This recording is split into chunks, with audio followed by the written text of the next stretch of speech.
countrymen sa anong nangyayari, saan yung bakuna, saan yung pera, ilan ang dumating na bakuna, ilan na ba ang nagastos natin. So keep you posted of things that are really of interest to the people. Lalo na ngayon na kanya-kanyang batikos to their advantage. Kung saan lang sila makapabor, yun ang gamitin nila. But I assure you that we are all working diligently and truthfully. At gusto namin talagang makatulong.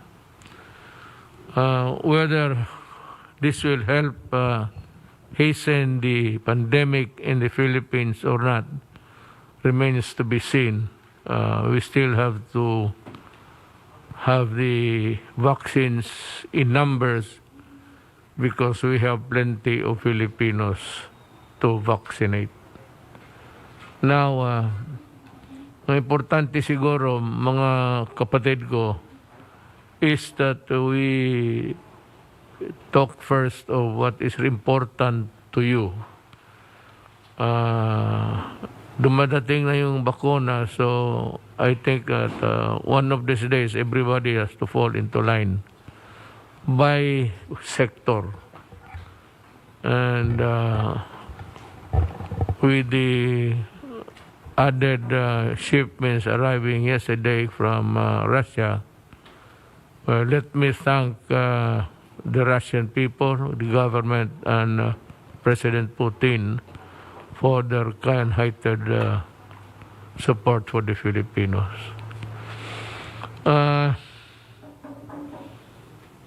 China remains to be our benefactor. And just because, if I may just add something to the narrative, just because we have a conflict with China does not mean to say that we have to be rude and disrespectful. As a matter of fact, we have to many things to thank for China for the help in the past and itong mga tulong nila ngayon. China, I know President Xi Jinping because I was blunt in my unang nakita namin, sinabi ko na kaagad about our resources dyan sa West Philippine Sea. At sabi ko, alam ko na may dalawang taong maingay. Sabi nga ni Xi Jinping na alam namin, yun yung nagdalawang si Albert pati si Carpio ang nagregalo sa amin yung mga islands mo eh. Nirigalo, namimigay ang mga putang. Tapos you have the temerity to blame anybody for your, in diplomatic term, fupa. Tapos ako ang bintangan ninyo na it happened way back in year 2014 when the Philippine Coast Guard was ordered to retreat by, ayaw ko bakit, alam mo, mayor ako noon, pero hindi lang, gusto kong sabihin sa military, bakit kayo nakikinig dyan sa putang ina? Huwag niya mag-retreat, hindi nga Pilipino ang mukha niya, tignan niyo. Oversize.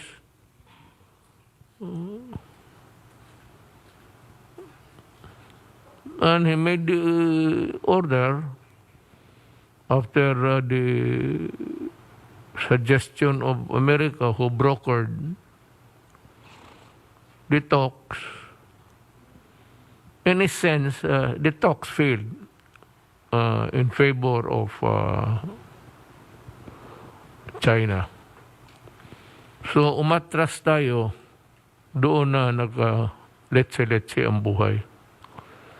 Ngayon, pagdating ko, nandyan na yung barko, ang mga ulol, yung dalawa, ako na ang pagbubintangan kasi I am not asserting enough. Ano pa ba ang pinaka... puro matay abogado siguro. What would be the best evidence really to fight for and die for? If you have a piece of paper and say, I'm going to die, I'm going to fight for my life, for my property, and for my happiness. Ipag-away ko to. Bakit hindi nyo ginawa kayong mga putang ina ninyo? Huwag ninyo ikat yan. Tanungin mo ka, bakit pina-atras ninyo? Hindi kayo nagpadala doon at nagkagira na sana tayo noon, tapos na sana kayong dalawa. Because kayo ang i-lynch mo, brought misery to our country. Ngayon na history is being made, recorded every day, you want yourselves to free from any liability. Para sa akin, yung taong nagpapasok sa China Sea, lahat na, including the West Philippine Sea, ang mga taong nagpapasok, sila yun. At ang nagpapasok kasi umatras kay ang Pilipinas at pumasok upon the orders. It was the order, as a matter of fact, of Albert. Sources says that he never got the permission from the president at that time, President Aquino. Yan nga nagmayang nagmamarunong. That's the problem when this cock-eyed scholars begin to tinker in the affairs of the country or allow them to have a wide elbow room so as to commit and discredit the country in the process. Yan ang dahilan. Ang pinaka-authority na to but there will be another time for him, maybe, is Roque. Abogado ito. And he was one of the lawyers who filed a case in connection with this itong agawa ng West Philippine Sea. Si Secretary Roque is well-versed, equipped, and he has the knowledge of what really happened. He is the human recorded history kasi sige daldal hanggang hindi matapos ang Tignan ninyo, matapos na lang kayo, si Roque hindi pa matapos magdaldal yan. Tignan ninyo. And that is to your maybe sadness and chagrin. So, unahin lang natin ang problema natin, alamin natin ang sitwasyon, galing mismo kay Secretary Duque. Now, si Secretary Duque, maraming sa kanya, batikos. Yun lang rin ang mga kalaban niya. Yun lang rin na gusto rin marinig lang na abogado o doktor. Just to hear their name, maybe in the narratives of the news in the evening. Maligaya na sila dyan. Itong Albert na ito, ako pa ang sinisisi. Makita kita, suntukin kita. Buang ka. Ako ang pakialam man, ako ang nakialam na pagdating ko, nandiyan na yung barko ng China. Ang atin ang wala. Buti sana, kung nandyan yung barko ng China, tapos pagdating ko, meron tayong barko. Yun, ibang istorya yun. Magkahayaan tayo doon. Pero ako nga, sabi ko kay, wala naman tayong away. At yung, hayaan lang ninyo yung mga mangingisda. Kasi ang tao kumakain. I told China that I know that it's yours. According to you. I've heard that several times. But you know, you must also have heard of the fact that people are hungry. Ang Pilipino ay gutom. And you are not oblivious to that fact. So, kindly just allow our fishermen to fish in peace and so there is no reason for trouble. If there is one brewing, you call our attention and we can talk immediately to solve the problem. Yun ho ang ano niyan. Huwag kayo maniwala dalawang isang retired na, wala na yan. Retired, anong nagawa mo? Anong nagawa mo pagka Supreme Court mo?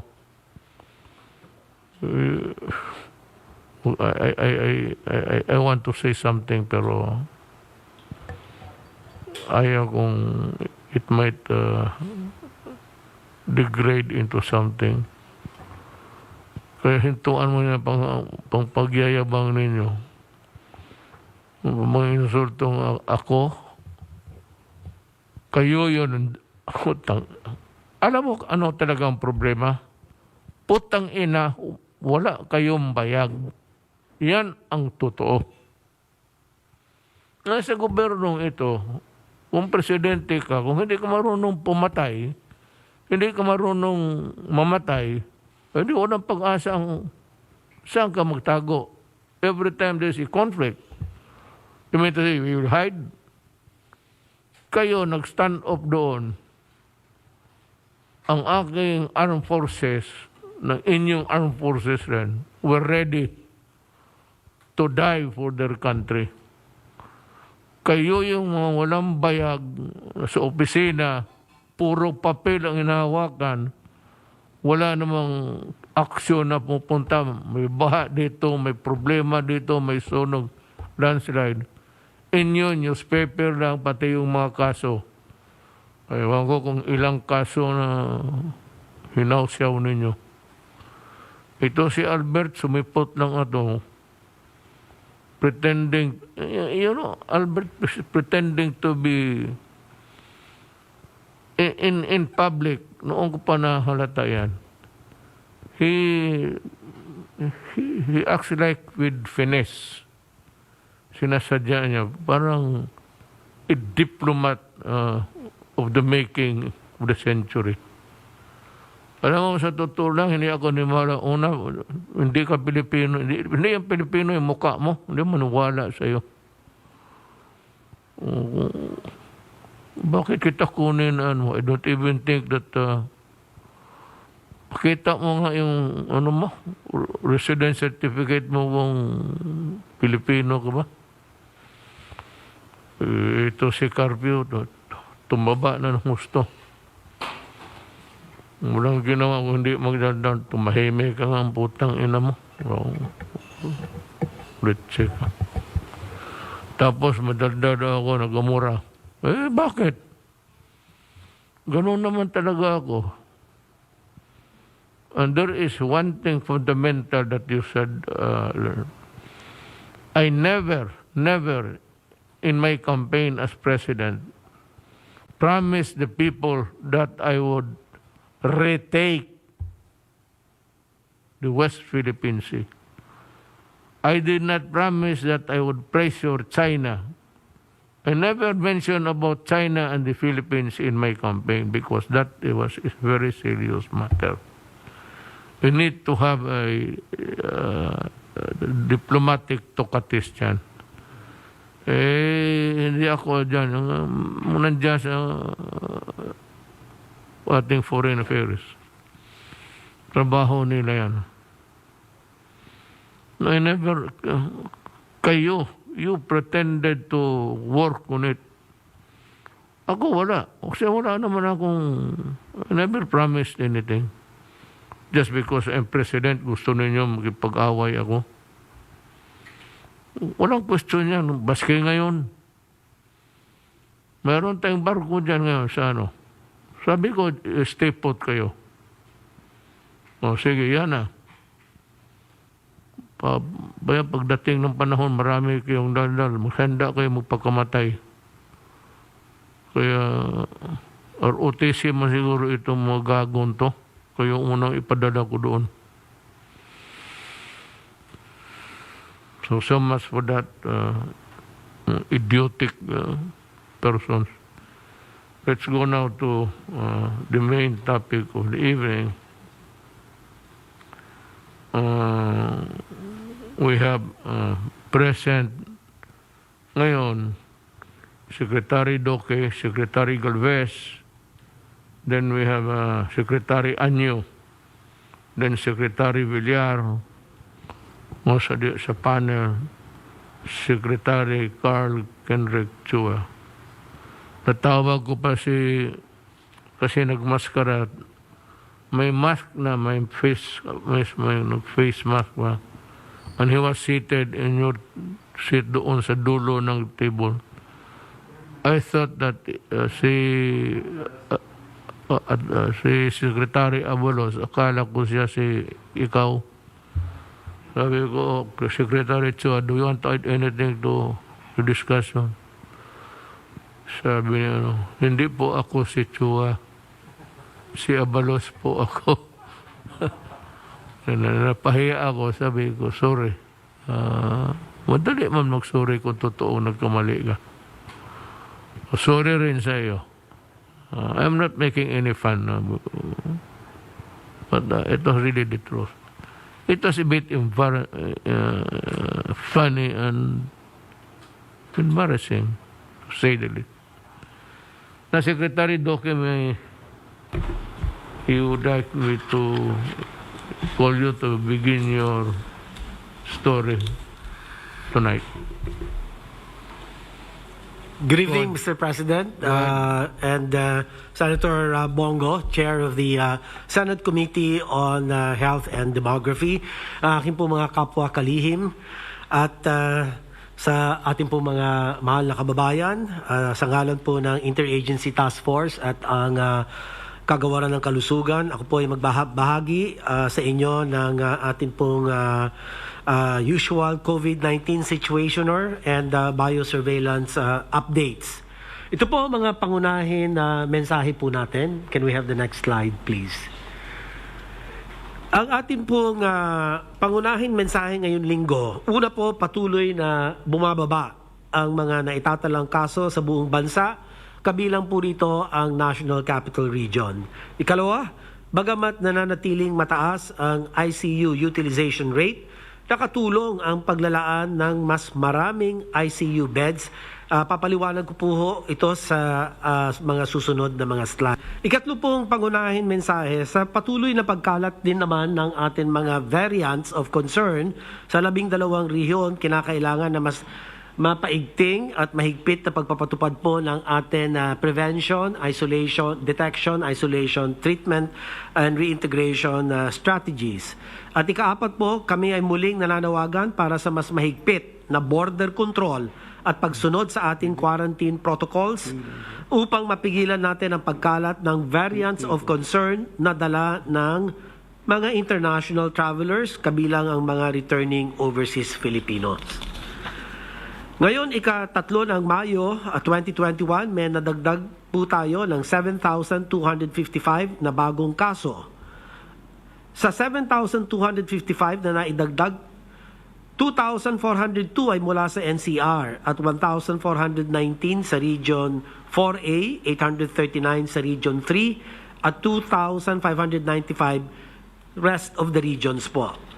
Para naman sa atin mga aktibong kaso, ang kabuuan bilang ngayon ika-3 ng Mayo ay nasa 69,466. Ang katumbas po nito ay 6 at 54% or 6.54 ng atin pong kabuuan kaso.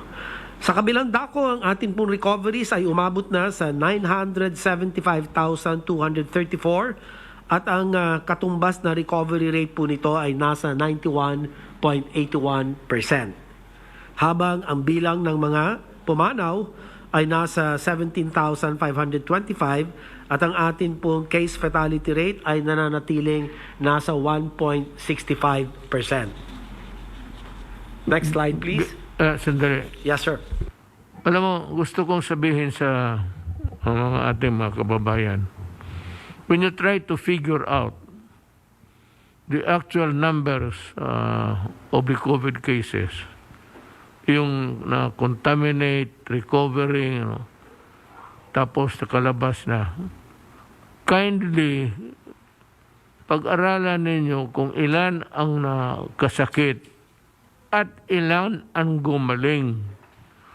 Kagaya nito, sabi mo, it's 990 to 759 cases with the final outcome. Ang active cases is 99.466 or 6.54 yung admitted.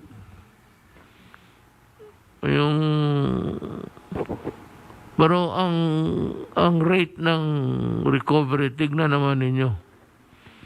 Ang final outcome is 992,759. Ang recovery, recover is 975,234 or 91.81%.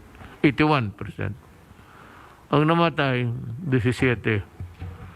Ayaw ko nang baka magsabi, tinatakot ko kayo, but compared with other countries, which is not really the time to make comparisons. But we're doing good in the fight against COVID. And Secretary Duque is the hero there.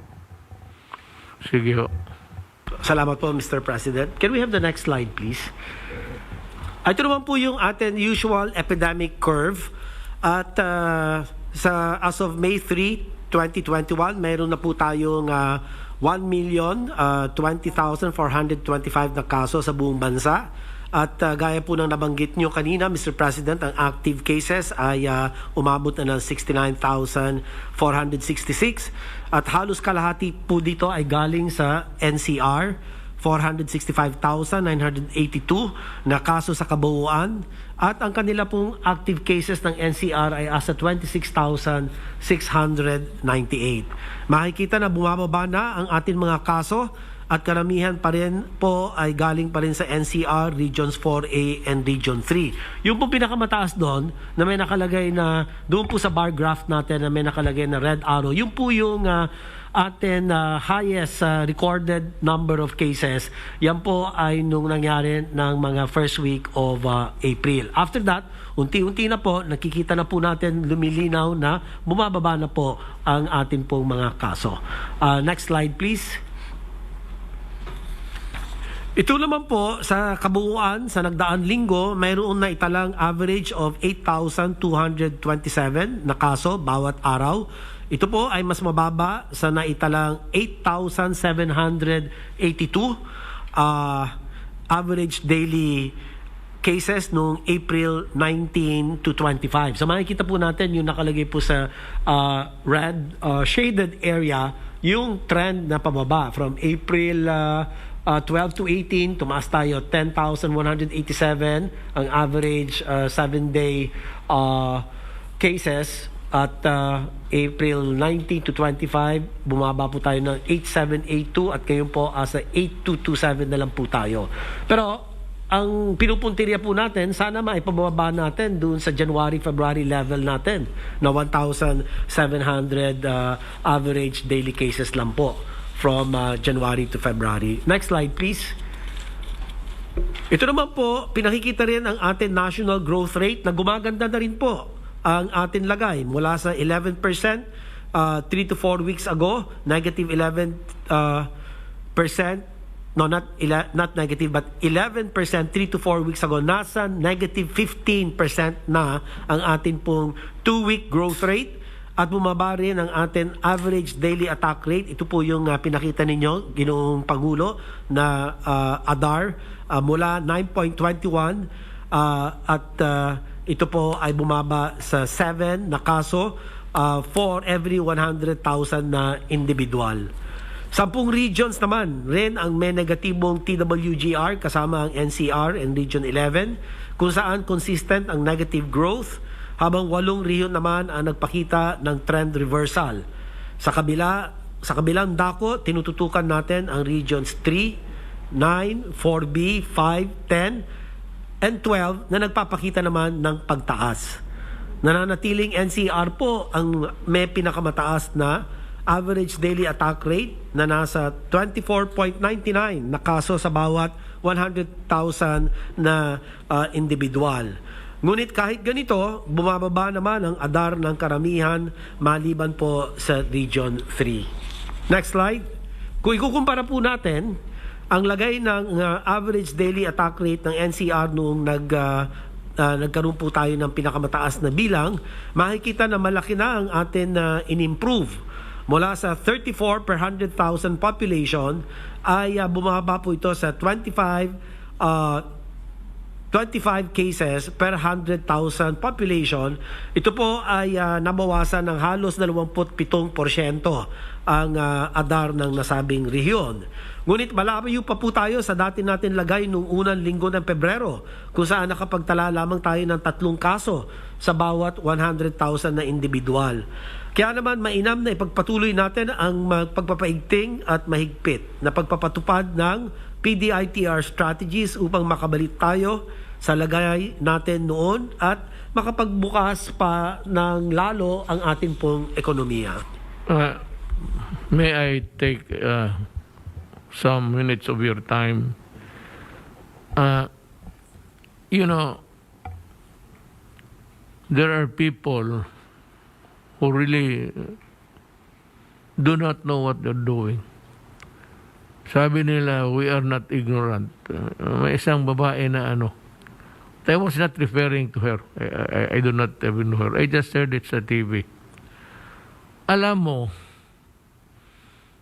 ninyo na kayo nakapag-aral na the very thing that is being avoided or tried to control was yung convergence ng tao na mas malapit, yung laway nagdaabutan, nagsisigawan. That's the very thing that ayaw ng gobyerno, ayaw ng laban ng pandemya. Pangalawa, alam ninyo na ito, uuwi ito sa bahay. May asawa, may anak, may pamilya. Dadalhin nila yan yung infection na kuha nila sa maraming tao.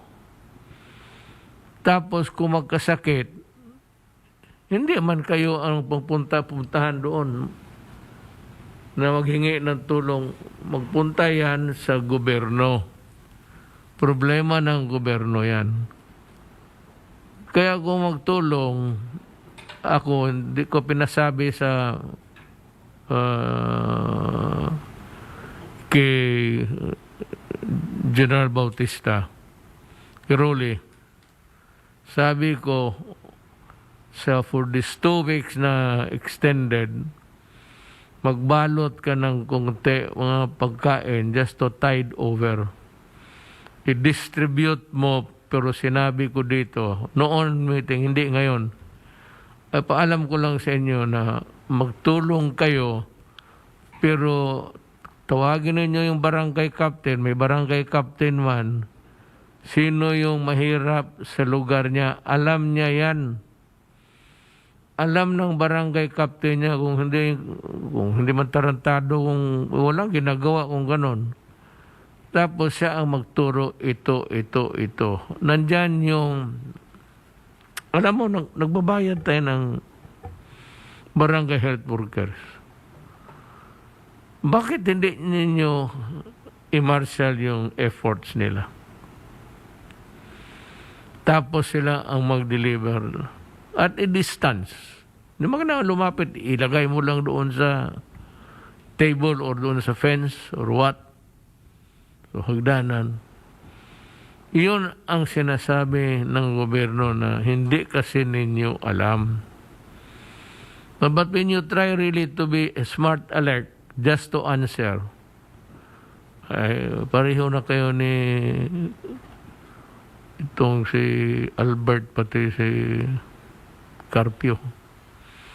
Yung try to wriggle out a good reason to people were swarming.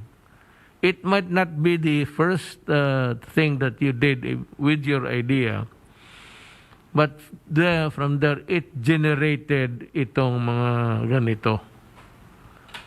So nagkalapit-tapit hanggang magtaas na naman.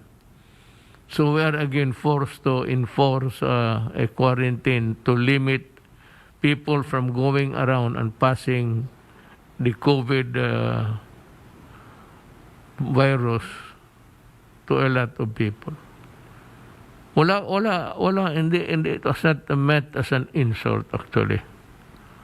So, hindi kasi ninyo alam. Ngayon, kasi ginawa ninyo, hindi ninyo talaga alam. Huwag na tayo magbulahan. Kasi kung alam ninyo yan, hindi ninyo ginawa. The fact na ginawa ninyo, hindi ninyo alam ang consequences. It's just a matter of being who's eligible, who can talk better. But it has something to do with just common sense. Hindi ninyo alam yan na nagdudumugan yung tao. Yan ang mahirap. Tapos ang gobyerno ang masama. Kayong mga Pilipino, makinig kayo. Maraming babatikos, pati kayo siguro, itong gobyerno ng ganito ng gobyerno. Alam mo, magtanong ako, when you are in the extremis, kung magkasakit ka na at nanginginig ka na, saan ka man pupunta? Tanungin ko kayo, straight. Saan? Sinong puntahan ninyo? Puntahan ninyo mayor. O saan kayo dalhin ng mayor? Punta kayo ng barangay captain. Saan kayo dalhin? Gobyerno pa rin. Pero ang gobyerno tahimik. Na ngayon may binibigay ako sa poorest of the poor. Sabi ko, yung walang trabaho, walang makain. Nagdi-distribute kami. It's going on since, I don't know, maybe from the last, natin dito, program. Wala yan, silent. Sabi ko, no publicity. Pero napipilitan akong i-publicize yan dahil I want to stress the point that there could have been a better way of doing things. There has to be some sense in, what you're doing. Maraming tulong. Hindi na kailangan yung paano mo pa. Because you know that it will really cause a bedlam. Whether you like it or not. Alam ninyo yan. Alam ninyo ng gutom. This will increase. Ngayon, kayong mga walang talagang makain o ng maghintay lang kayo or try to communicate with your barangay captain. Ako, nagsabi ko magbalot kayo ng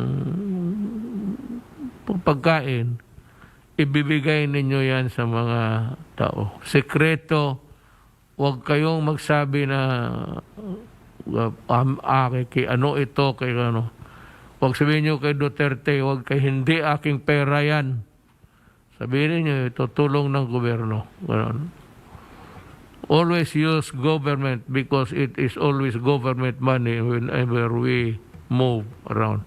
Wala naman tayong pera na personal. So yan ang totoo. Ngayon,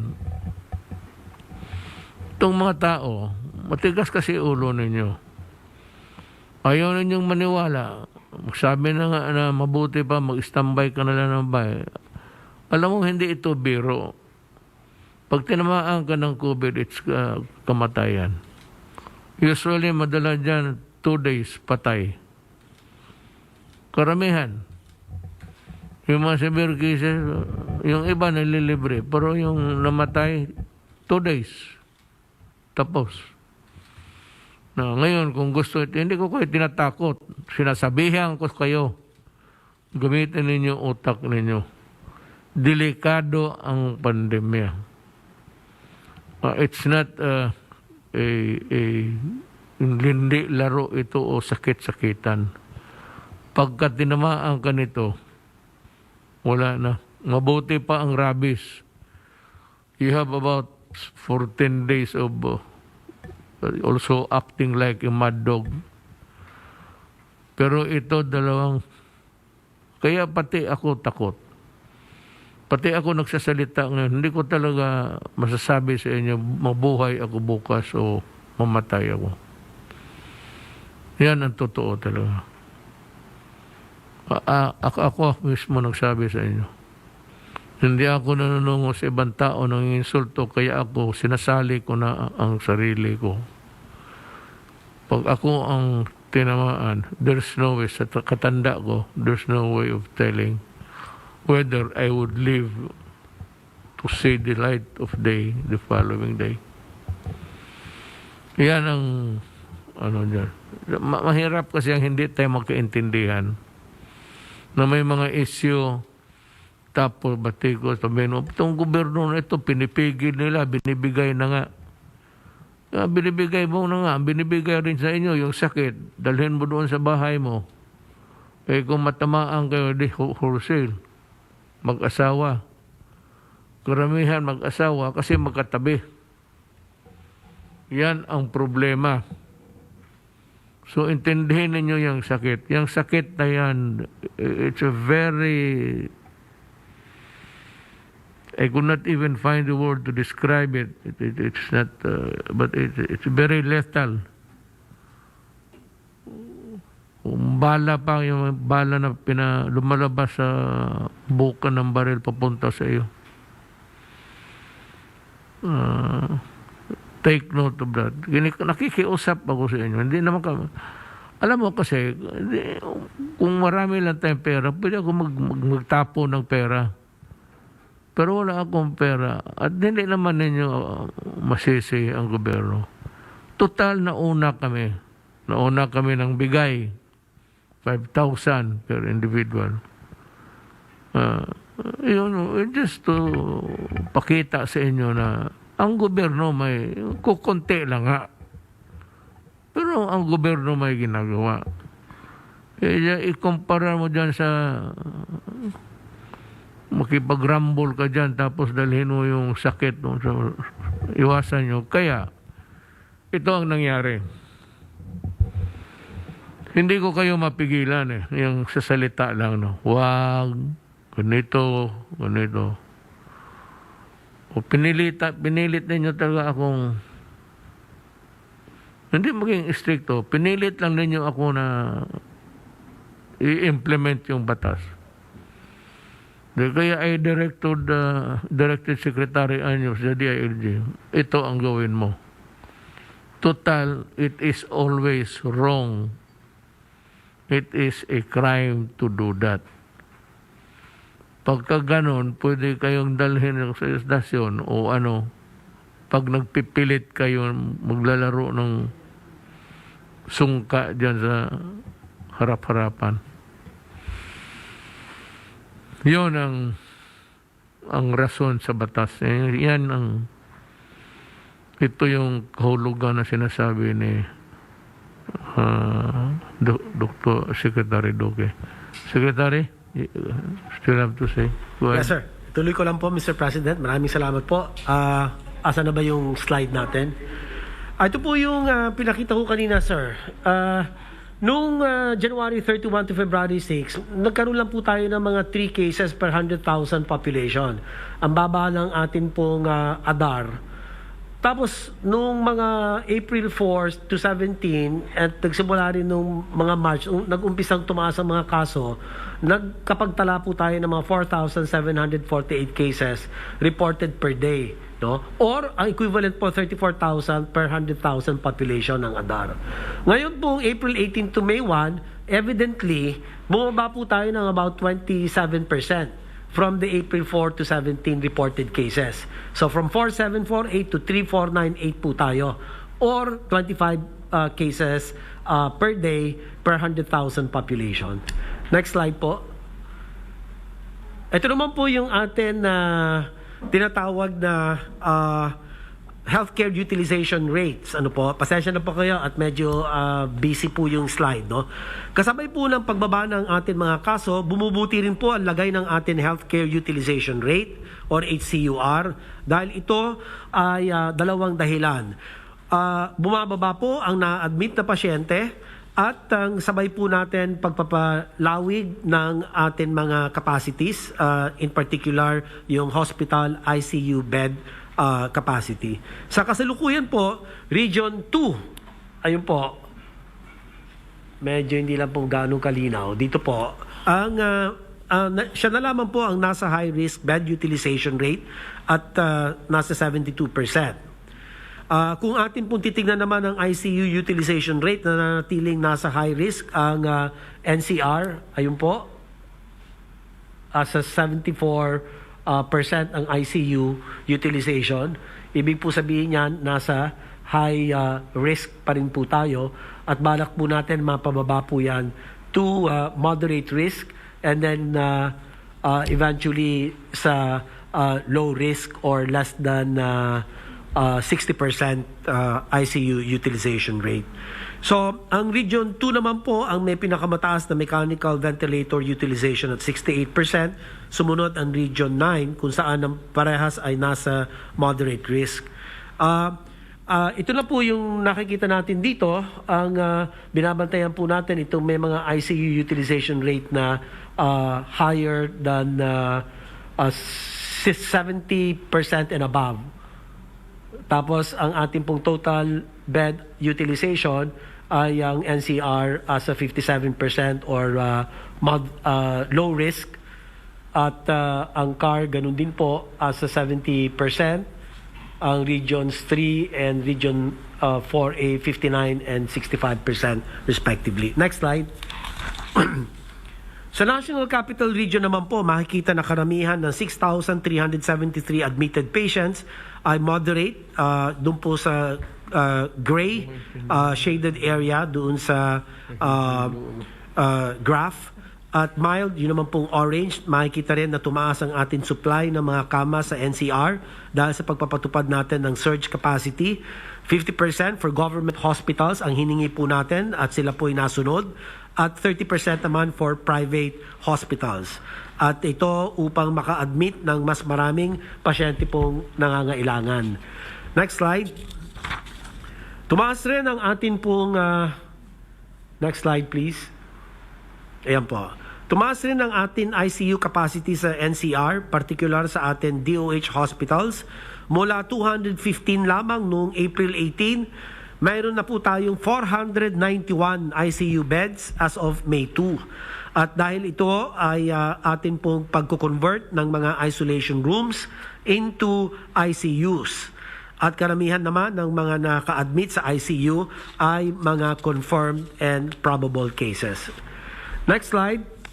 Bumaba rin po ng 21% ang mga pending admissions sa mga emergency room ng ating DOH hospitals mula April 18 hanggang Mayo 2. Nakita rin namin na bumaba ang bilang ng mga emergency patients na nare-refer na po sa step-down facilities at bahagya mula April 26, ngunit nakikitaan muli ng unti-unting pagtaas. Nangangahulugan, ito na decongested na ang ating mga level 2 and level 3 hospitals. Sunod na slide po, nananatili naman bumababa at nasa low risk ang ating TTMF utilization rate. Yung pong next slide please. Ito po makikita natin, ang national TTMF utilization natin ay nasa 21% lamang po. Samantalang ang NCR ay asa 55%. Ito po ay bumaba ng 8%. 1 to 2 weeks ago, nasa mga 63% po ang utilization natin. Kaya patuloy na bumababa po rito. At ganun din po naman sa mga ibang regions, may kakaunti naman po mga pagtaas sa utilization rate ng temporary treatment and monitoring facilities. Next slide, ito naman po yung atin death curve. At kasabay po ng pagbaba ng atin pong mga kaso, inaasahan din naman bababa ang bilang po ng mga pumapanaw. Subalit sa kasamaang palad, nalagpasan na po ang ating kasalukuyan peak, ang pinakamataas na naitala nung nakaraang taon. Yun po makikita natin, ang peak natin was August at 2,127 or an average of 89 deaths per day. At ngayon po, noong April, tumaas po tayo ng 2,424 at 81 average death daily of 81 po. So hopefully, ito po, sabay nung pagtaas ng mga kaso natin ay unti-unti na rin po bumababa. So, next slide.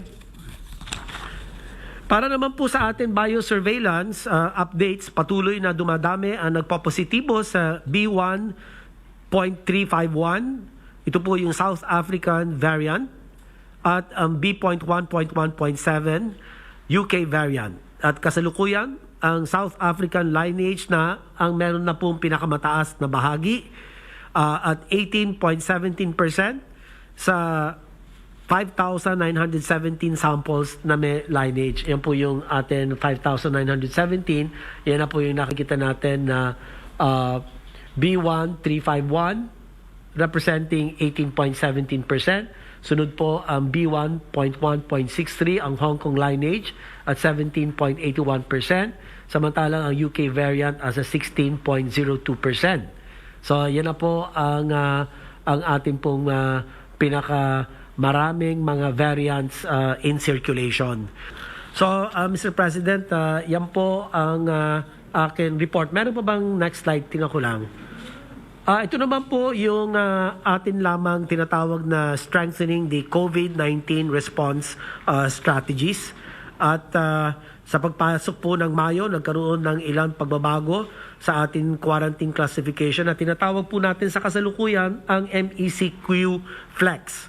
Inaprubahan kamakailan ng IATF ang limitadong pagpapasok ng mga tao sa ilang piling establishmento, ngunit kinakailangan na titiyak ang mahigpit na pagsunod sa ating pong minimum public health standards. Inilunsad din ng DOLE, DOH, DILG, DOT at DTI ang tinatawag pong nabanggit ko na mas maaga kanina, ang Safety Seal Certification Program, kung saan tinitiyak ng isang lugar o establishmento ay sapat as wasto ang pagsunod sa atin pong minimum public health standards na set by the government at ang pag-adapt ng Stay Safe Contact Tracing Application. Patuloy din ang pagpapalakas ng ating health system capacity sa pamamagitan ng pagtaas ng ating pong dedicated COVID-19 beds in public and private facilities. Sa kasalukuyan, meron na tayong 33,628 total dedicated public and private beds for COVID-19 at may karagdagan 521 ICU beds from March 28, bringing the total number of beds to 2,849. Kabilang na rin po rito ang patuloy na pag-augment ng mga kinakailangan healthcare workers sa ating pong mga pasilidad. So yan lang po, Ginoong Pangulo. Maraming salamat po sa pagkakataon at handa na po akong sumagot sa inyo pong katanungan. We resume, ladies and gentlemen, and I call on Secretary Galvez to make his report. Sir, Mr. President, Senator Bongo, my fellow cabinet members, good evening po. Ngayon pong gabi, we will have a presentation on the update on the deliveries and also our rollout on our national vaccination program. Sir, dito ngayon po nung last April, ang dumating po na vaccine lang po ay yung Sinovac na 1.5 million. So total na po ng lahat na dumating po sa atin po is 4,040,600. So sa Sinovac po, meron po tayong 3.5 million. Sa Seneca, 525,600. At dumating po ng May 1 ang Gamaleya Sputnik. Sir, papasalamat po tayo sa ating ambassador. He is very emotional, sir, na naluluha siya, sir. Kasi at least medyo sabi niya, nakatulong kami sa Pilipinas na mapaabot ang kanilang vaccine. Opo. Opo. Si Ambassador Marat Pablo po, sir, talagang halos lumuluha siya no makita niya yung mismong Sputnik vaccine na dumating po sa atin. And then, ang magandang balita pa rin po, mahal na Presidente, is sa May 7, mag-scale up na po ang Sinovac. Noon dati, tigwa 500 lang po ang kanyang dating. Ngayon, one tranche po, 1.5 million sa May 7. So maganda po ito, makikita natin na ito, tataas po yung ating tinatawag na rollout. Ang ating average siguro sa everyday, baka tumaas po ng 70 to 90. So, all in all po sa May, magkakaroon po tayo ng 4 million. At ngayon po, we are negotiating with the USEC Robert Borge, na magkaroon po ng steady supply ang Gamaleya. Kasi ang strategy po natin, at least yung Sinovac, nagpapasalamat po tayo sa China, na they committed really na yung kanilang mga supply talagang safe and secured and steady. Steady po tayo. Naaangat din po yung kanilang, ang kanilang delivery from 2 million sa May, aangat po na 4.5 million sa June. And then ganun po rin po ang strategy natin na sana yung Gamaleya, we are negotiating na maging 2 million siya in every month. Kasama na po ang May at saka po yung June. And then also, we are also negotiating with COVAX and WHO na inaasahan din po natin na mag-deliver po sila ng AstraZeneca at saka po yung Pfizer na pinangako po nila na 2.3 million. Next slide, please. So sa ngayon po, tingnan po natin yung status ng rollout natin and vaccine deliveries. So sa ngayon po, meron na po tayong natanggap na 4 million and then na-deploy na po natin yung 3.7 million, meaning nandun na po yun sa mga administration area. At meron na po tayong 1.6 million or 1,658,539 na Filipinos na already been vaccinated. And then meron po tayong vaccine na administered, both first dose and second dose, for 1,948,080. So malapit na po tayong mag-break ng 2 million mark. And nakikita po natin na papataas din po yung ating mga deliveries. Starting po ng June, magkakaroon na po tayo ng more or less 10.3 million doses. Dahil po darating na rin po ang Moderna at saka po yung AstraZeneca. So, 4 na po ang magdi-deliver this coming June. And ganoon din po sa third quarter, darating na rin po yung ibang mga deliveries. Pero po yung Novavax, ang nakikita po natin kahit dahil may nangyayari po sa India, ay baka po mabawasan o ma-delay siya sa September dahil nakikita po natin kailangan ng India ang supply ng mga vaccine. So kung makita po natin yung target po natin ng vaccination ay balak po natin na iangat na ngayong May makaka-vaccinate po tayo ng mga more or less 2 million po na Pilipinos. Kasi po ang ating average ngayon from March at saka po ng April 1 million per month. Ngayon po iaangat po natin, pilitin po natin maiangat na 2 million per month po ang po natin. So next. Marami po nagdududa na hindi natin makaya po yung herd immunity. Marami po nga talagang mga lalo na po sa mga iba, nagko-question na hindi po natin matanggap hindi natin magagawa yung herd immunity. Pero nagkaroon po kami ng simulation, kasama po ang private sector, kasama po si Sir Pepot ng Jollibee. At ito po tinatawag na mga key factors ng herd immunity to achieve yung 50 million to 70 million shots. So ang target natin jobs per day, kailangan po meron tayong 500,000 job per day. Kaya po natin yan dahil ang ating pong job sites is 5,000, 100 jobs per day. So kaya po natin yan. So ang ating pong target ay magkaroon po tayo ng at least 3 million jobs per week. Pero ang requirement po ay kailangan po every month meron tayong 15 million doses per month. Yun po ang parang pinakaano po namin na objective po namin na Mr. President na kaming mga sa procurement ng DOF at saka yung mga diplomatic corps natin, yun po ang gusto naming makuha na every month maiangat po natin ng 50 million. At sa June po, maiangat po natin ng 10 million, and July, more or less baka maiakat po natin ng 15 million hanggang December.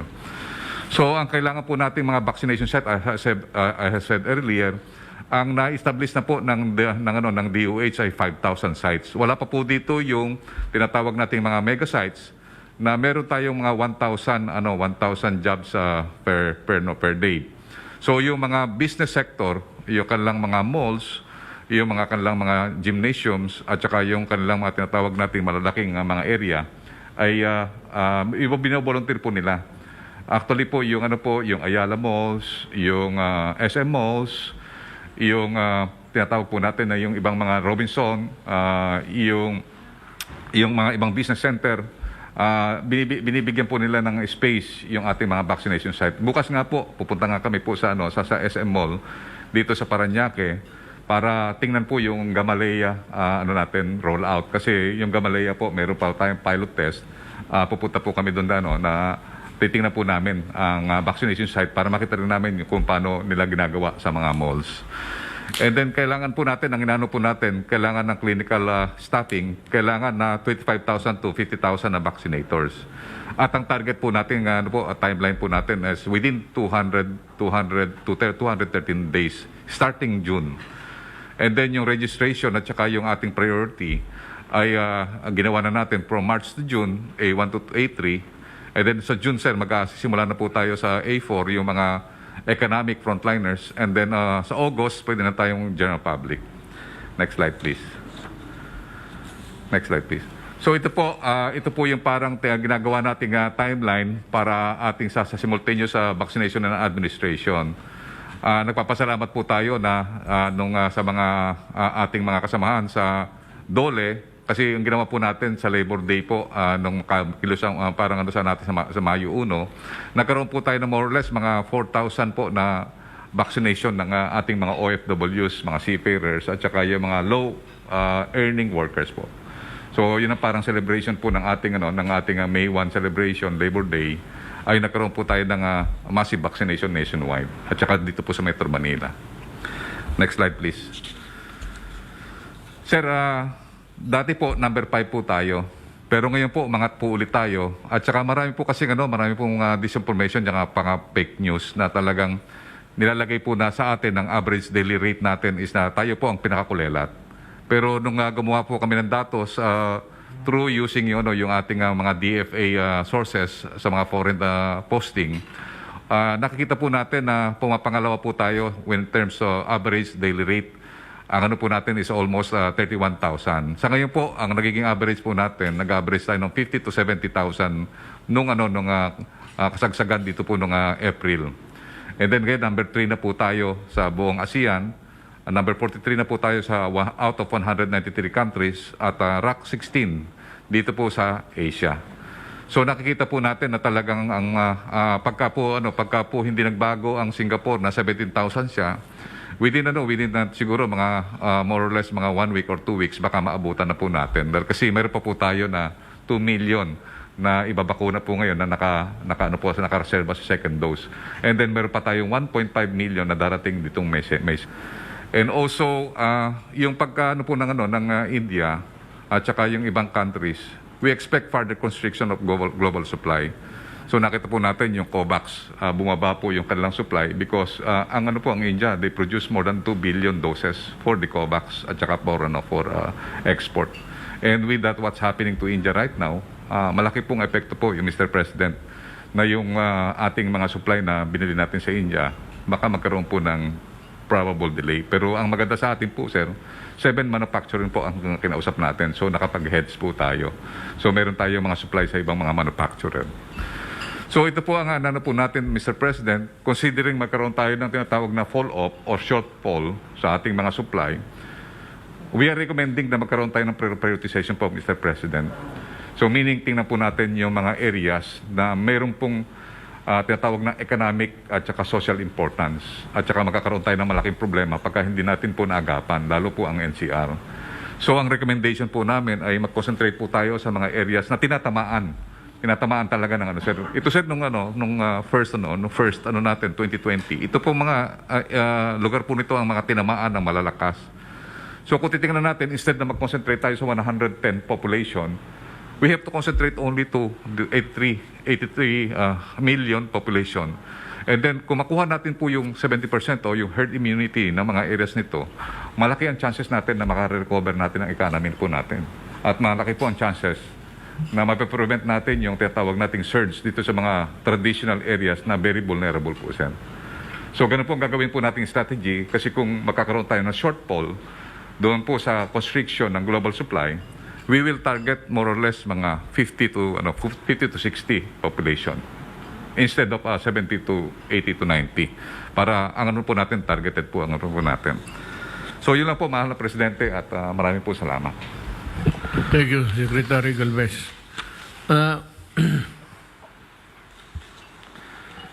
Wala tayong problema. Tingin ko sa in the acquisition ng bakuna because we have at least some guarantees from countries who honor the contract at dadating yan ng panahon kailangan natin. Let us just pray that itong mga variants, itong mga mutants will not go haywire. Yan ang bantayan natin. Baka hindi na makontrol ng isang bakuna lang, and we do not have insight yet na anong pinag-aralan ngayon ng mga scientists. This would be another challenge maybe to our mga native natin scientists to work harder. Tsaka kaya man nila ito kung talagang trabahoin nila. Hindi man tayo nagkulang. We will provide them all what that is necessary really to make a conclusive finding if they have one.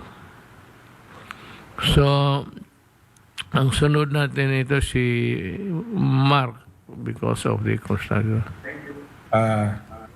So ito po yung update ko po sa ating mga quarantine facilities at modular hospitals. Sa ngayon po, ang naka-pipeline sa atin ay 816 facilities for 27,280 beds. At ang operational na po ay 662 facilities with 24,513 beds nationwide. Next slide, please. Ito po yung breakdown ng ating mga modular units. Karamihan po ay quarantine isolation facilities, 603 with 23,046. Meron din po tayong mga offsite dormitories. Ito po yung nasa tabi ng ating mga modular hospitals para sa ating mga frontliners. 49 units with 1,228 capacity. Siyempre po, ang ating mga modular hospitals, ang operational na po ay 10 with 239 bed capacity. Next slide, please. So ito po yung breakdown nationwide ng 24,513. Makikita nyo po na medyo malaki sa NCR. Ito po ay dahil dito po yung karamihan po ng ating mga cases. So depende po sa number of cases, doon kami nagfo-focus sa pagtatayo ng mga modular facilities. Next slide, please. Ito po yung mga pictures ng ating mga isolation. Actually, pinakita ko po ito last week. So meron mga mega quarantine at meron din po tayong mga standalone facilities. Next slide. Ito po yung mga pictures ng ating mga modular facilities. So, fully equipped para sa ating mga frontliners. Meron pong lounge area na may TV, may wifi, may computer, meron din pong kitchen, at meron din pong laundry facilities. Lalo na po ngayon at marami po tayong mga doktor na galing sa probinsya, pwede na sila magstay dito. At syempre, yung ibang doktor na kailangan mag-overtime or nurses, dito sila mag-i-stay.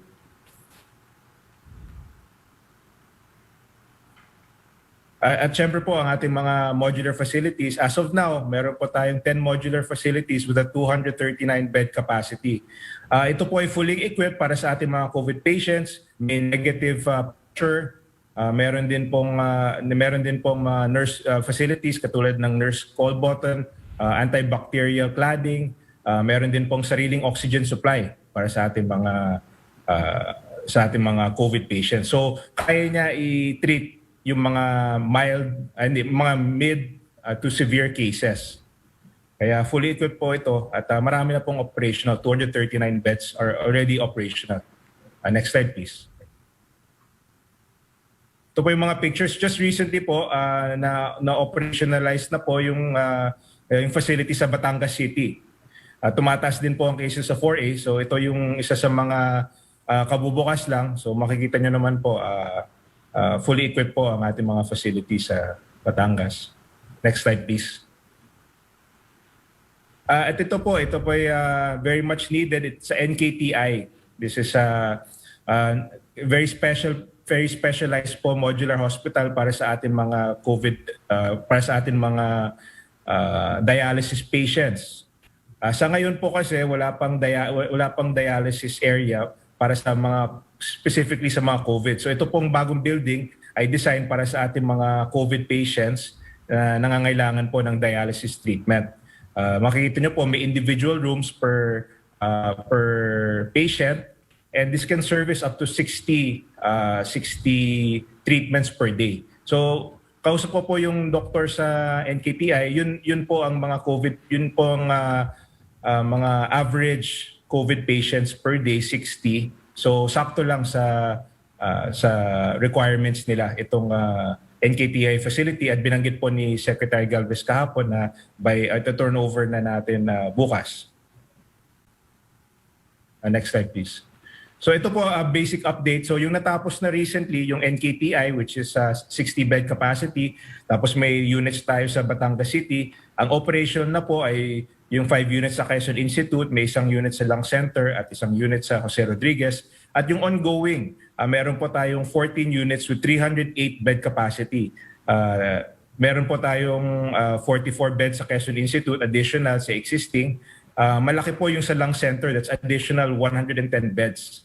Meron din po tayong 44 beds sa Southern Philippine Medical Center. Meron din tayong 22 beds sa Viluna, 22 beds sa Hospital ng Maynila, 22 beds sa Pasig City General Hospital, at 44 beds sa Las Piñas General Hospital. So by the end of the month, karamihan po ng mga bed capacity ay matatapos. So malaki po ang madadagdag sa ating hospital capacity by this month. So ito po yung basically ito po yung occupancy rate ng ating mega treatment facilities. Sa ngayon 60%. Nung last meeting po natin nasa 70% halos yung occupancy rate natin, at ang target po talaga is ibaba up to less than 60%. So ngayon po bumaba na po ang occupancy rate, nasa 60% na tayo. At also for Oplan Kalinga, ito po yung mga hotels na ginagamit as quarantine, may occupancy rate tayo ng 64%. Next slide please. Nationwide po, ito po yung occupancy rate natin ng lahat ng ating mga quarantine facilities. So ang nationwide percentage natin is 21%.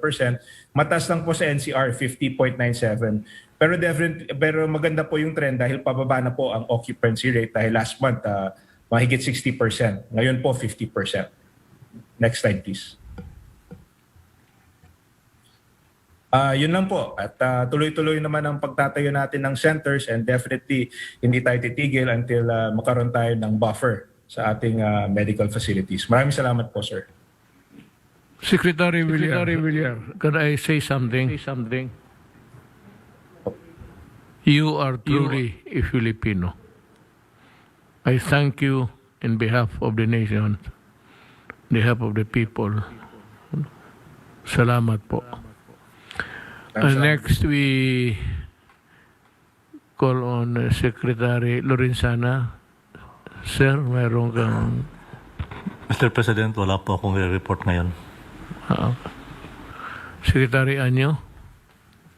Magandang gabi po, Mr. President and fellow public servants. Please put on my slide. Magbibigay lang po ako ng update dito po sa ayuda na inyong pong inutos na kailangan ipamigay sa mga low-income families at mga indigent families at individuals. Out of the 22.9 billion na inyong pong inutos na ipamahagi, ay nakapag-disperse na po tayo ng 17 billion or equivalent po ito sa 17,037,122 beneficiaries out of the total of 22,915,422 beneficiaries, or a total of 74.35%. Yan na po yung napamahagi natin. Ang breakdown po, next slide. Sa Metro Manila po ay kabuang 8,632,336 beneficiaries out of the 11,172,988. Or ibig sabihin po ay 8.6 billion ang ating na-disperse or napamahagi, 77.26%.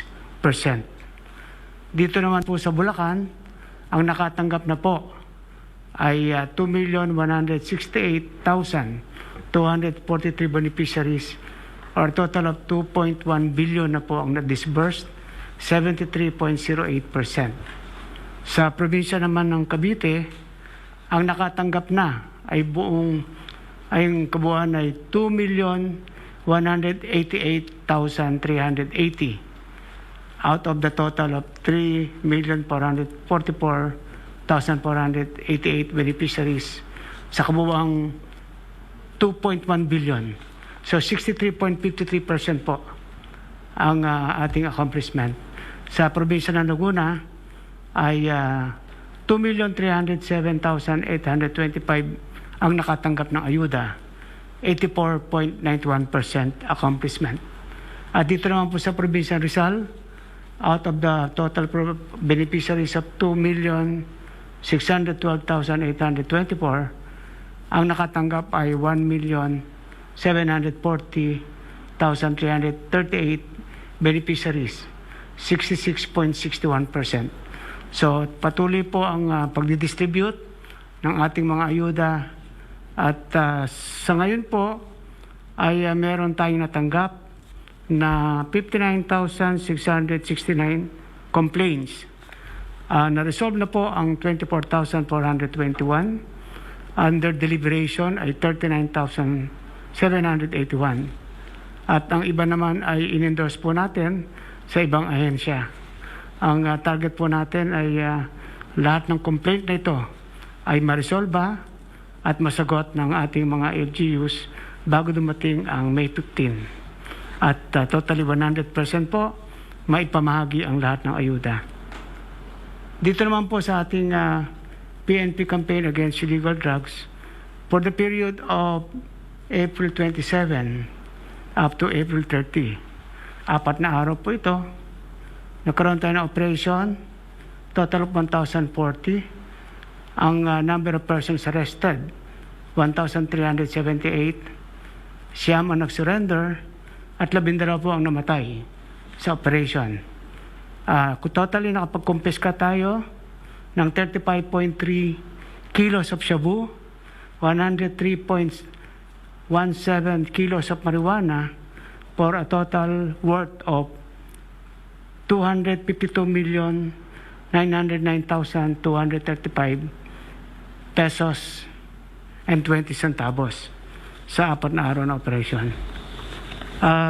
Sa inyo pong pag-uutos last week na idirect ang ating mga local chief executives, ang governors, mayors at barangay captains na siyang manguna sa pag-implementa ng IATF guidelines on the prohibition against mass gathering, katulad po ng mga party, fiesta, tupada, at iba-iba pang mga gatherings. Nagpalabas po ng memo circular ang DILG.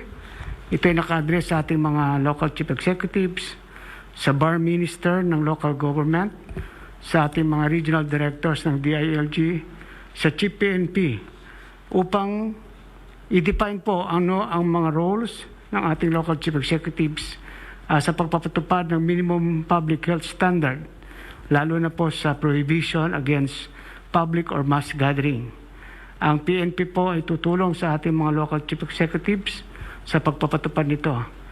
Pero ang PNP po ay they will go after the violators and even against local chief executives na hindi magpapatupad ng mga batas. So ito pong ating memo circular ay meron pong 5 selling points. 6 na selling points po. Ang una po, dinefine natin kung ano yung mga mass gathering sa iba't ibang community quarantine level. Pangalawa po ay dinefine natin ang duties, responsibilities ng mga mayors, governors, at lalong-lalo na ang mga barangay captains. Dito rin po ay dinefine natin ang duties at roles ng mga Philippine National Police at ang supervisory powers ng higher LGUs over the lower LGUs. At isang salient points po ay ang liabilities ng mga local chief executives. Dito dapat ipatupad ang ITF guidelines at ang RA 11332, especially Section 9, Paragraph D and Paragraph E, mandatory reporting of notifiable disease and health events of public health concern act. Kailangan ipatuwad po rito ang mahigpit na pagbabawal sa mass gathering at ang paggamit po ng revised penal code. Kung ang ating mga local chief executives ay nagka-failure sa pagpuprosecute ng mga violators, mayroon din po tayong batas na magagamit para mag-file ng administrative at criminal cases sa ating mga local chief executives. At kung kinakailangan pong magkaroon ng pagka-aresto, ang ating Philippine National Police po ay nakahanda. At ang pinakahuli pong selling points, yung citizens feedback mechanism. So kailangan po mayroong mga complaint centers at hotline numbers kung saan mag-uulat ang ating mga mamamayan. So ipatutupad po namin ito at mahigpit po nating sisiguruhin na walang magaganap ng mga mass gathering habang tayo po ay nasilalim ng mga community quarantine, lalo na sa MECQ. Yun lang po. Maraming salamat po. Thank you, Secretary Anyo. Nakita ninyo yung distribution ng ayuda ngayon. Now you see the rationale of why I got men from the uniform service na retired. No, there's always marami naman ring katiwalian, pero when you are trained to be straight, in all probability you will remain straight. Yun ang kaganday sa ayuda natin. Lesser complaints meron. We will never run out of complaints, pero meron, pero hindi ganoon karami, hindi ganoon ka-serious na blatant ang harap-harapan ng katiwalian na ginagamit because somebody is doing his job. This is not something or it's not the right to be praising people, but someday I will have a word for them. Dadating rin yan. So, Carl, you have something to report. How are we doing? Can we survive? Mahal na Pangulo, magandang gabi po kay Senator Bongo at mga miyembro ng gabinete. Ang iulat ko po ngayon ay yung update sa National ID. Kasi malaki po ang maitutulong ng National ID sa ating COVID-19 pandemic recovery. So gaya po ng inulat ko dati po sa Malacanang, dahil sa COVID-19 pandemic, ay ginawa po nating 3-step approach ang National ID para para maiwasan natin yung mahabang pila sa registration center. Kasi bawal po yan kasi we have to maintain the social distancing and health protocols. So yung step 1, ito po yung house-to-house or online collection of data. and setting of appointment. Nagsimula po tayo last year in October. Yung house-to-house po, ginagawa po natin yan sa mga mas mahihirap na kababayan natin. At yan po ang priority kasi sila po ang walang ID. Tapos, nagsimula rin tayo last week ng online system. Yan yung ipapaliwanag ko po mamaya. Pagkatapos po ng step 1, pwede po sila pumunta sa registration center sa bawat probinsya para yung kanilang biometrics ma-capture. Ito po yung fingerprints, yung iris scan, at yung picture. Kung naalala niyo po, mahal na Pangulo, ito yung dinaan niyo po, yung sa Malacanang, yung nagpa-register po kayo sa National ID. So tapos na po kayo. Tapos yung step 3, ito yung pagbigay ng actual ID cards. Ito ay nagsimula last May 1. At so far, may nabigyan na po ng National ID. So sa next slide po, ito po yung ating achievement sa National ID. As of today, we already registered 33.4 million individuals for step 1. So malaki na po yung progress natin. Nagsimula po tayo last year, October 12. Ngayon po, as of May 3, nasa 33.4 million na po tayo. Pagkatapos, yung step 2, ito po yung pag-capture ng biometrics, ay nasa 6.4 million na tayo. Yung step 2, medyo mas mabagal kasi hindi po pwede maramihan yung pagpunta sa registration center. Kailangan mag-ingat po para hindi mag-spread ng virus. At since nasa ECQ or MECQ po tayo, mas mabagal po kasi mas maingat kami sa pag-implement nito para hindi po kumalat yung virus. Tapos yung maganda rin po dito, of the 6.4 million individuals na nagpa-register sa step 2, 2.2 million individuals opened a bank account. Kasi every time po na pagtapos na ng step 2, yung Land Bank of the Philippines, meron silang kiosk sa tabi ng registration center. Para lahat po na wala pang bank account ay pwede pong magbukas ng bank account on the spot. At gusto po natin sana lahat ng pamilya ay may isang bank account bago magtapos yung ating taon na to. And yan po yung sinasabi natin, 100% financial inclusion by family. Next slide. Ito pong data na to ay nagpapakita kung ano po yung progress natin. So, pakiclick lang po. Yung unang papakita ko po sa inyo ay yung progress as of April 30. 113% po ang accomplishment natin. So, pakiclick ulit one more time. That is equivalent to 33.4 million yung ating nabigyan ng step 1 na registration. Pakiclick po ulit. 77 out of 86 provinces po ay mayroon ongoing na step 1 registration. So ito pong nakikita niyong mapa, yung malalim po or very dark green, ito po yung mas maraming progress. Pero naghahabol din po kami sa ibang probinsya para ma-achieve na natin yung ating target na 50 to 70 million by the end of the year. Next slide po. Ito po naman yung step 2, pakiclick po ulit. We are 59.9% of our June 2021 target. So lampas kalahati na po at mabilis actually ang ating delivery. Next click.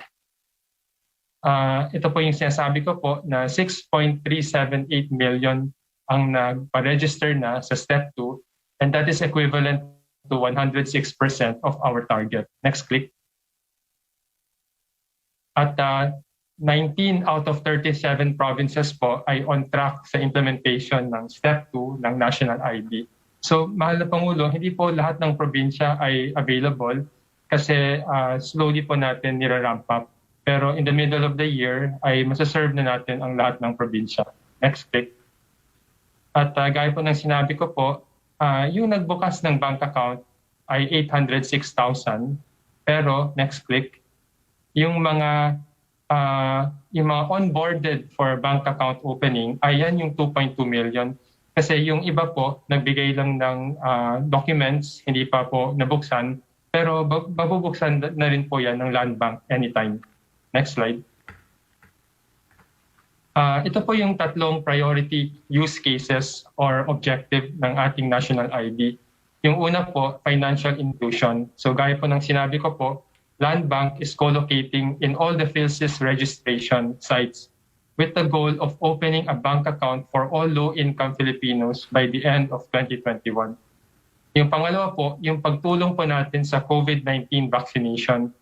Pag simula na po ng category or priority C, ito po yung general population na siguro magsisimula by the end of the year, ay pwede pong tulungan ng ating national ID yung pag-queue and pag-register ng general population. At yung pangatlo po, yung pagbigay ng ayuda or social protection.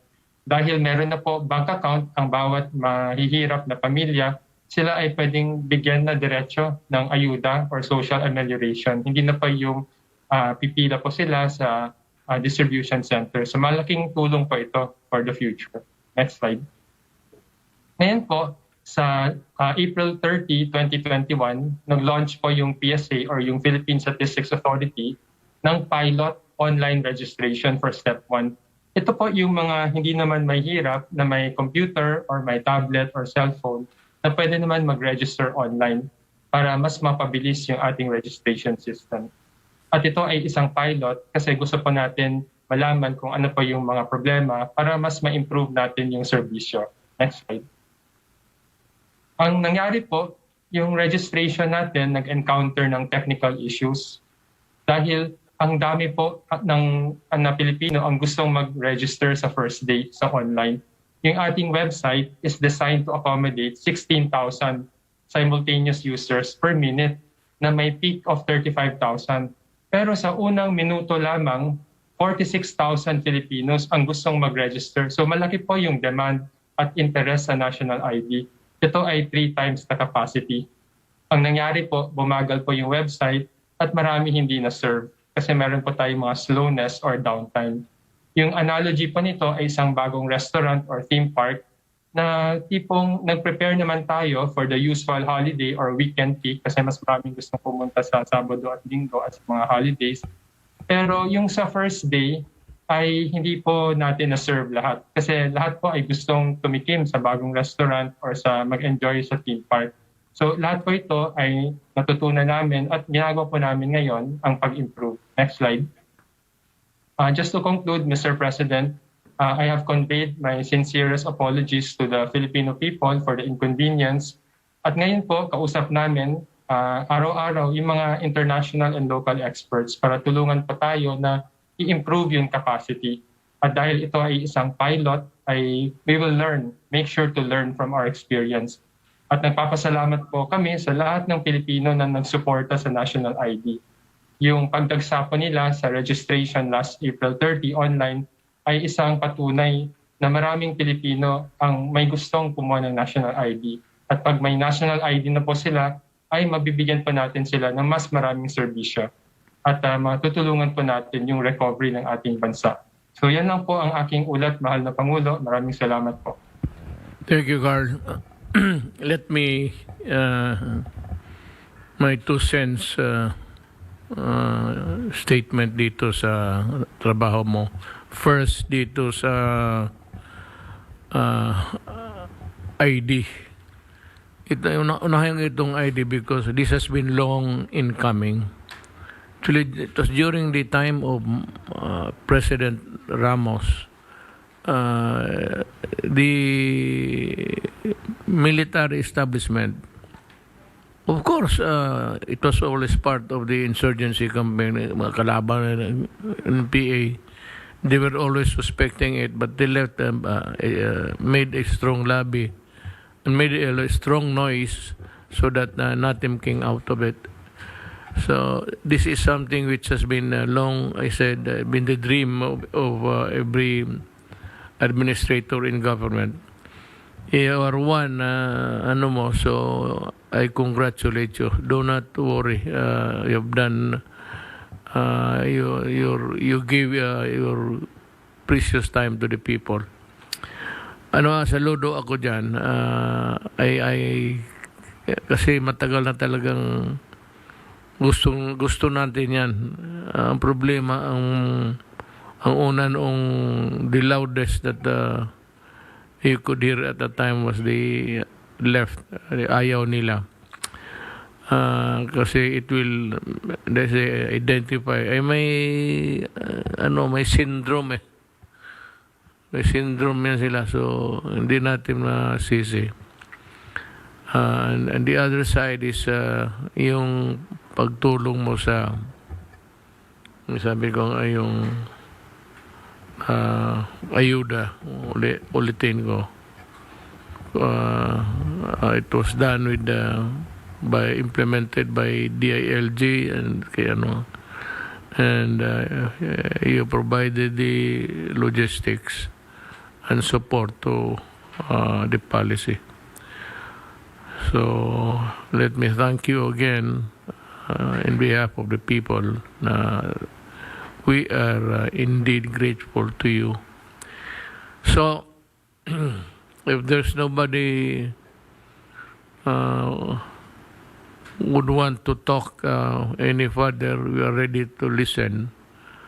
Pag wala na, then it's time to say to the people for tonight, goodbye. See you next talk, and we will expound more of the troubles of the Filipino. Pag-usapan natin yung sa ano ang nasa loob ng Pilipino. One is the hunger. We're trying to do everything we can within the limited resources of government. And of course, yung the opening of ako dito, ako mahirapan ako mag-ano sa tao. I don't know whether to cut my throat and explain to you that I keep on extending the quarantine. Alam mo, sa totoo lang, in the end, sa katapusan nito, magpasalamat tayo sa mga doktor, medical people who really give us the proper advice. It is good to listen to people na may alam. Linya nila yan eh. Kung batas ito, lalo na criminal law, dito ka sa akin, I can give you in a jiffy, any moment's advice. Pero hindi man linya ito ngayon ng mga abogado. Hindi kailangan ng mga abogado ngayon dito sa problema ito. But let me assure to the people that once things begin to clear, we will lift the quarantine immediately without delay. Sa mga kasamahan ko, maraming salamat sa pagkinig ninyo. And I hope that you continue to listen to government. Hindi kailangan na makinig kayo ng mga speeches. There is no speech, walang speeches dito. No speeches except serious talk about seryosong usapan sa ating problema. And maraman ninyo kung paano ang ginagawa namin. Salamat po. Magandang gabi sa inyo lahat. Para ihayag ang pinakahuling kalagayan ng COVID-19 crisis sa bansa at ang mga hakbang na ginagawa ng pamahalaan laban sa pandemya, mula sa Pangulo ng Republika ng Pilipinas, Mayor Rodrigo Roa Duterte. Ito ang Talk to the People on COVID-19.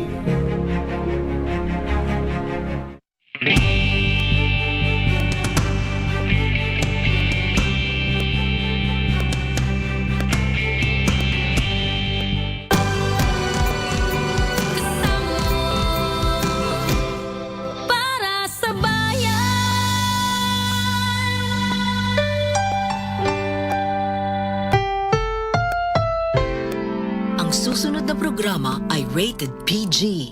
Ito ay nangangailangan ng patnubay at gabay ng magulang para sa mga